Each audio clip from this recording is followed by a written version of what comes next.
What is going on YouTube and weight loss warriors? It's your boy C-Dub and I'm back with another video. Guys, today I want to talk to you about OMAD and if eating carbs while doing an OMAD makes you hungry. And I'm going to do it right after this.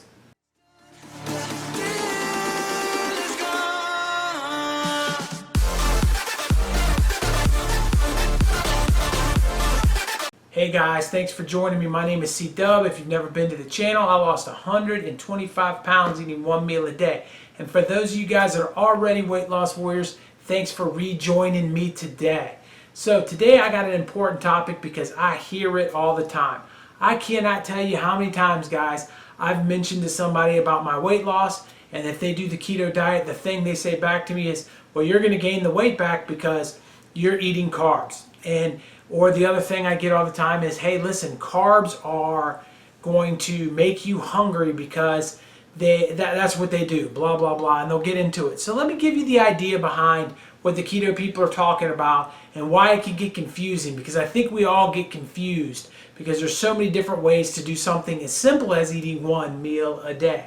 But basically what the gist of it is when you are on the keto diet, your goal is to be in ketosis. And to be in ketosis means that your body is actually physically showing up in the bloodstream that you are burning fat. So when you're able to test your blood, it doesn't have glucose, which is sugar, in your blood. It has ketones, which are burnt body fat.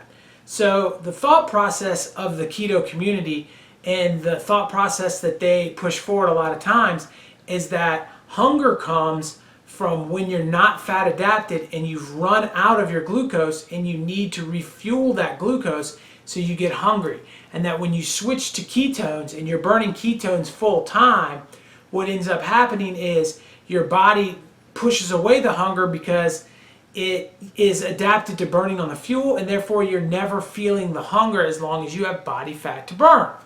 And so in theory that all sounds really good and it sounds really marketable and it sounds like a reason for you to start doing the keto diet. But guys, I'm here to tell you that I have zero hunger pains. I have zero urges to eat anything outside of my window. I can even miss my window and not even worry about it. If I'm busy and I looked up and it got to be 7 o'clock at night and I hadn't eaten, I'm shutting it down for the day.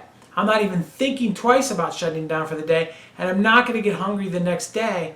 So why do people keep telling me I'm going to? Well, the thought process is that people that are eating carbs are not fat adapted. But what people don't realize, I think, is that when you're talking about OMAD, one meal a day, your body is going to get fat adapted because it has to run through its glycogen. The glycogen stores only last a good 8 hours. So if I'm eating at 6 o'clock at night, by the middle of the night, I'm burnt through all of my glycogen stores. So now when I wake up in the morning, I am in fat burning mode. Whether or not it's 100% in my bloodstream the way that you want to test it or not, it has to be done because I've used everything my body had. Now, I personally have used, I've never done blood testing before, but I have used the strips, and I have peed into ketosis before my meal several times. So I know that I can push it and get to ketosis actually where it shows up in my bloodstream or in my urine almost daily, even eating carbs. But there is a few things, the reasons why that does show up and where it may not show up for you. One of the reasons is I always work out fasted, which will get you into ketosis quicker. So there's all of those elements, but the bottom line is that we do feel addictions to sugar and processed foods. That is a fact. I do believe that, and I believe that strongly. But when you're only eating one time a day, if you have those sugars in there a little bit, you have the carbohydrates in there a little bit, you're going a long enough period between doing the sugar or using the sugar to where your body doesn't get addicted at the level it was before, guys. And what ends up happening is you get used to it. So over the course of time, you are definitely going to get used to eating one meal a day, and you're going to adapt yourself to burn your body on other things other than sugar. Now, of course, at night you are going to run in a little bit on sugar, but I think what happens is we all have success in different ways. Every one of us out here. So I'm doing it my way, and I've had success doing it my way. And there's going to be somebody in the comments that tells me they've done it doing keto, and that's more power to them. And there's some people that are going to say they've done it through carnivore, and some people are going to say they've done it through vegan, and that all animal products are out the window. And it's all back and forth. It's very confusing. It's very overwhelming. When the facts are, there aren't a lot of studies on any of this. There aren't a lot of studies on the keto diet and the long-term effects. The keto diet hasn't been looked at long-term ever, guys. So it might have its roots that go way back, but nobody's really ever broken it down and seen what keto lifestyle does to somebody over 30 years. Nobody really knows what any of these diets do and how they affect us long-term. The one diet that will guarantee to not hurt you is to just eat what we've always eaten, natural things that come from the earth, both animals and plants that come from the earth, that aren't processed, that aren't taken through a lot of steps to get to your plate. If you think about the number of steps that it took to get that food to your plate, if it is one step or a very short amount of steps, man, you are going to be okay. When you start taking that through factories and start shipping it and moving it and doing all of those things is when food starts to become poison for us. So whether you want to do it with a keto diet, or whether you want to do it vegan, or whether you don't want to diet at all like me, all of it is personal preference. And I think that it's important that we sit down and say that your way isn't right. My way isn't right. Okay? The way to lose weight is the way that works best for the person that is doing it, and the process that they have to go through. And I think this is the hardest part about the journey, the hardest part from the perspective of the keto community, through the vegan community, the carnivore community, and even us intermittent fasters have to come to the realization that intermittent fasting isn't for everyone. So it does not matter what you want to plan to do to get yourself into a better, healthier lifestyle. What matters is that you start implementing a plan, and that you make changes, and you do them small changes over a long period of time.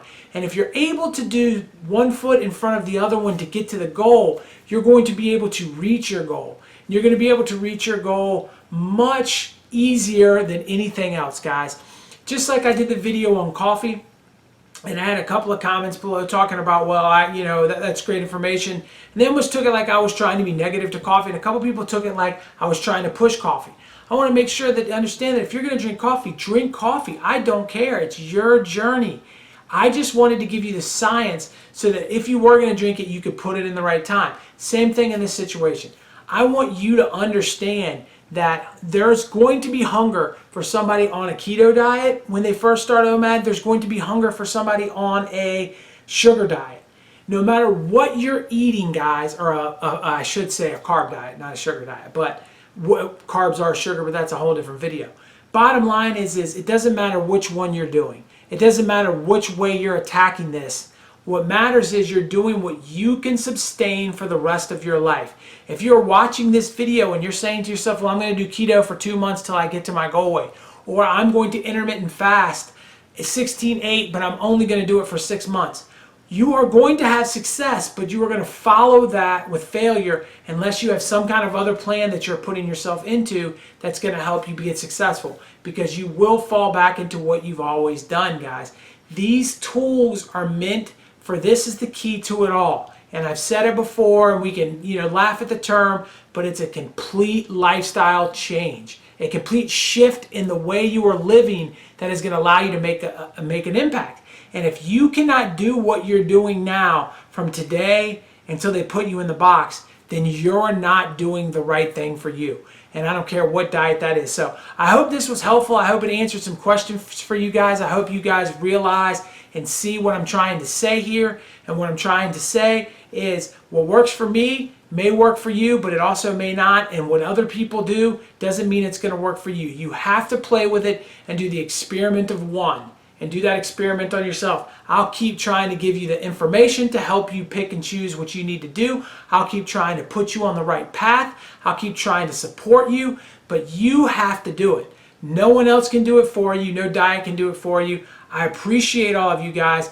And now that we're wrapping it up, you guys see my face right here, guys. make sure you click on it. That's going to help you subscribe to my channel. It's going to let people, YouTube, know that I matter. And guys, these videos, if you haven't seen them already, click on the videos that pop up, because if you stay on my channel, YouTube will push my videos more, and maybe I can help a few more people. I'm trying to fight the good fight. Help me fight the good fight. I'll catch you on the next one.